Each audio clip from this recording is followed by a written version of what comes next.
Hey everyone, so I wanted to talk today about tenant unions and why they're important. So, for those of you who are living in the United States right now, as well as Canada, you're probably noticing that your housing bills are going through the roof. And a lot of this is blamed on a shortage in the market, which it is. There is a shortage of about 4 million units, at least in the United States. So, why are prices going up almost too high? Like, even though there is a shortage, yes, the price becomes higher, but we're seeing prices that share like in excess of like 80% of what they used to be, or sometimes over 100% of what they used to be for renting. A really good example of this is my old apartment in Denver. I was looking on apartments.com just to like see what it was going for. It's a small one bedroom apartment. It is on the Capitol Hill in Denver. And when I was living there, it was about $1,000 a month with all of my utilities included. It's now going for about $2,000, which is what I used to pay when I lived in the Bay Area for my one bedroom there. So what's happening and why are these prices rising so quickly, even though population decline and decline in the United States is pretty stagnant right now, especially if we're going to be getting rid of people by deporting them. The population might even drop, which is not a good thing, by the way, for the overall economy, but like you could make that argument. We also are having less births in our society, so we're actually slowing down, but production is going up really quickly of houses. So you'd assume that apartments, generally speaking, would not be still increasing at such a high rate. And what's going on with that? And it kind of boils down to the fact that, and this is in the news, the BBC has reported in the United States, NPR, even outlets like Fox Business, and on the conservative side of media as well, is that apartment companies, which are these, they're not just owned by one person. It's not like some neighbor who owns an apartment building now. They're typically these conglomerations companies that own many properties within a city. And because they're owning so much of the property in a city, they're able to increase the price across all of them, and they can kind of organize in like a, think of it kind of like a cabal, or like a, kind of like how in the UAE and Saudi Arabia, they increase the price of oil to, and they increase production, etc. That's the same sort of thing that's happening, is we're seeing these companies in cities like Dallas, the Bay Area, etc., increase the amount because they want to see how high they can take it before people are literally going homeless and they can't afford it. So I wanted to talk today about tenant unions specifically because it combats this, but also kind of like how we got to this point. So for those of you who are younger, Gen Z or Gen A, you don't really remember the 2008 financial crisis. I was 14 in 2008, and it is a very vivid memory. And I also remember the time before it. Before that time, credit for buying a new house was pretty given out willy-nilly. And home loans were just happening all the time. And to people who really shouldn't and could not afford a house, and in turn, there was a housing boom. So we had all these companies popping up, etc. And when the 2008 financial crisis happened under George Bush, all those companies tanked. Most of them. Many construction companies, even like, legacy construction companies that have been in towns for like 100 plus years, went belly up. Because suddenly, all of these houses that they were manufacturing were not worth anything anymore. They were cheap because people were foreclosing on their homes. So what happened after 2008 is we went through a large recession. People just weren't building houses like they used to. And we had this kind of surplus of housing for a couple years. This is when a lot of people, especially like in the Bay Area, bought their house and were so excited about it. This is when people in major cities who had that lucky break for like, this is like Gen Xers, generally speaking, some boomers, but most boomers had their houses by then. And consequently, the housing market became a very competitive place very quickly.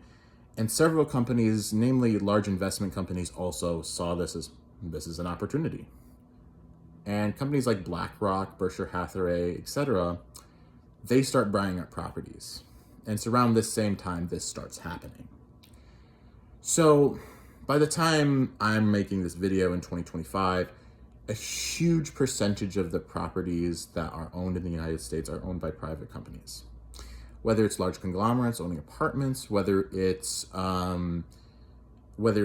large equity companies like Berkshire Hathaway, like I said, owning a bunch of property, they're all pretty much owned by these private groups. And they're trying to make as much profit as they can off of them.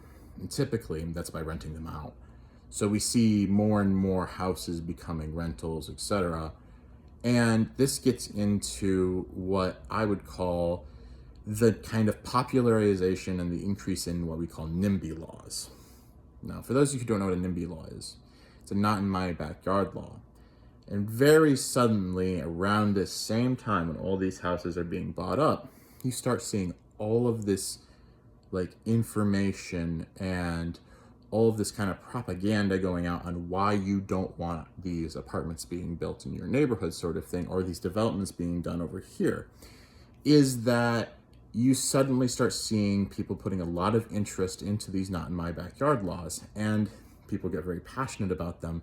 But the reality is, when you look at who's bankrolling these groups, who's like encouraging these beliefs on social media, etc., it's not a conspiracy. It's a very real thing that we see.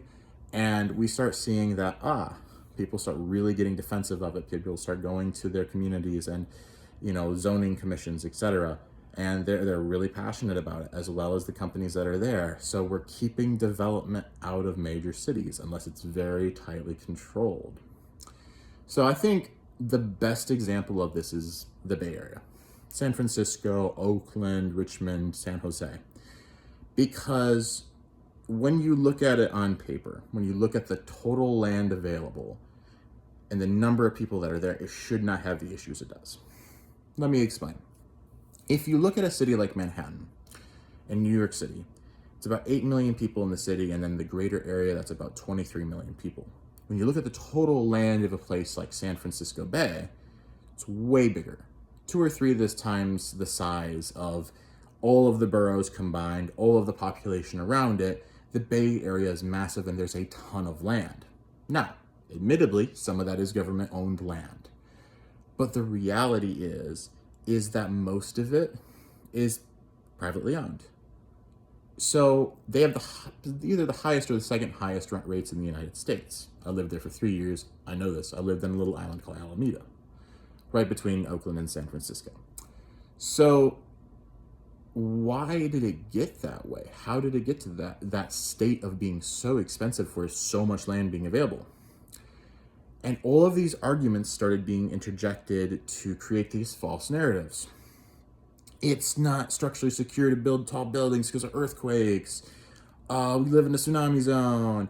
All of these arguments, which make zero sense if you've ever been to cities like Tokyo or Taiwan and like Taipei, which I've lived in Southeast Asia for a long time, and I traveled in Northern Asia, and those cities are way more earthquake prone than San Francisco. And they do have buildings that withstand earthquakes phenomenally well. So essentially what's happened is all these narratives started coming out of the woodwork of why we can't build up these areas. And the other thing that was really pushed, and you see this a lot, is the idea of your own equity of your home being so valuable, and people being really hooked to the idea of having this home that's very, very valuable and keeping that home value up very high. Here's the problem with that, though, is are you ever going to sell your home? If it's no, then your home value being really high doesn't necessarily help you. And when you look at those communities, does it really matter if your home in Oakland is worth $1 million if you're having active crime outside of it, and you have a homeless epidemic, and you're not planning on leaving? So people got very trapped into these narratives of having to keep their home value high, not wanting development to go in. So these really absurd ideas came into fruition. So like one of the most like glaring example is the shadow laws in San Francisco, which sounds like super secret, like comic book level stuff, but it's it's real, is that part of their zoning laws is that if a shadow of a building lands on another building, people can contest it being there, which is insane. So all these attempts to make housing there have been completely shot down due to like pretty much, make people money. This is for Berkshire Hathaway. This is from the major corporations. And the reality is that the people who are there, sure, your house might be more valuable, but if you're not living there and you have more of a housing epidemic and there's more homeless people and the quality of your life is going down, you're not winning. You're not winning at all. All you have is a more valuable house, sure, but now your property taxes are massive. So you're not winning. And this gets to my point on how these companies have created this pretty diabolical system. So the Bay Area could absolutely build their way out of it. There's no reason they couldn't. But there's so much bureaucracy behind building any structure, which if you figure out California's building laws, there's a lot. And it's been basically made that way so that building can't happen anywhere.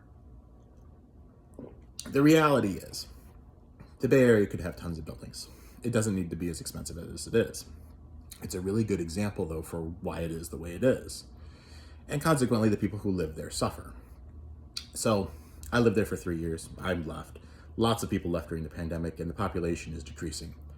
And the reality is that it's going to continue to decrease because no one can afford to live there. My apartment, my 1 bed, 1 bath, that cost $2,000 a month, is now, as of looking at this recently, $3,500 for a 1 bed, 1 bath, an apartment built 100 years ago. It has a dishwasher, no washer or dryer though for clothes. It's got an ancient bathtub. It's got the tiniest bathroom you can imagine. And it is $3,500 a month. So thinking about that, that's 30, if you do 12 months, that's 35,000 plus another 6,000. So, like 41,000-ish dollars. My math is probably wrong, but $41,000 about a year. Meanwhile, a house in Florida might go for $200K. And it gets into this reality that we're living in. And it's why we're seeing a resurgence in small towns and people who can work digitally, digital nomads moving out there. This doesn't work for everyone, though. That only works for the people who have the luxury to be able to do those jobs, to move to those areas. So what do the rest of us do? We form tenant unions. And this is super valuable information to keep in mind. A tenant union is literally what it is. It's unionizing with your fellow tenants to make demands on the rental company. And it's something you can find a ton of information on online, but to give you a very short synopsis, you can't be kicked out of your apartment for forming one, and most states have pretty good laws protecting tenant unions. And you can basically negotiate a lot of things. How much your rent is going to be, utilities, the grounds around the apartment and how they're maintained. You can control a lot of these aspects by forming one of these unions. And essentially, the way that you protest as a tenant union is multiple things. You can stop paying rent, which costs them a lot of money. And then you can pay rent irregularly. It might hurt your credit score, but it's going to cause more issues for the company that you're renting with because they can't evict you by most state laws. You're just causing them massive headaches. There's a lot of other things you can do. The point is, forming these unions gives you power over these large companies, and they are incredibly successful. I think when I was looking at statistics online, the amount of rent that people don't have to pay, like the amount you pay goes down typically anywhere between 10 and 25%, which is huge. That's hundreds of dollars that you don't have to pay. And the other thing that most people report from having a tenant union is their properties, like quality, increases massively. Because the problem with these large companies that are buying up all of these properties is, if you live in an apartment, you know what I mean. the quality of the apartment goes down and is going down. This is a nationwide trend. Dog poop containers not being filled up, not being taken out. The lawn is not being mowed. My gutters on my most recent apartment here in Portland got so full of leaves, I had to go out and take them out, which is insane because that's part of the building and it's part of it falling apart. And the reality is they don't care. They'll let it get as bad as they can, do the cheapest fixes they can, etc. Because essentially with these large corporations, every apartment has become a slum, even the nice ones. I've lived in luxury apartments before, and the reality is, even those, the repairs don't happen. Things start to fall apart, even if they're nice. And that is just the reality that we're living in right now, is that we have to unionize to stop this. If we don't, it's gonna just keep getting more expensive and things are gonna get worse. So keep that in mind. There are even stories of tenant unions, negotiating with their landlords to make it so that they can turn them into condos to buy them. So I highly encourage you form one. Be careful how you form one. Share information with other like-minded tenants. Introduce yourself to your neighbors. Have a Discord or something like that. Something that's not readily available for the apartment complex to try and get in on and try and quash things. Share it between yourselves. Start unionizing. Talk to your neighbors. Make friends. All right, that's all I wanted to say. See you. Peace out.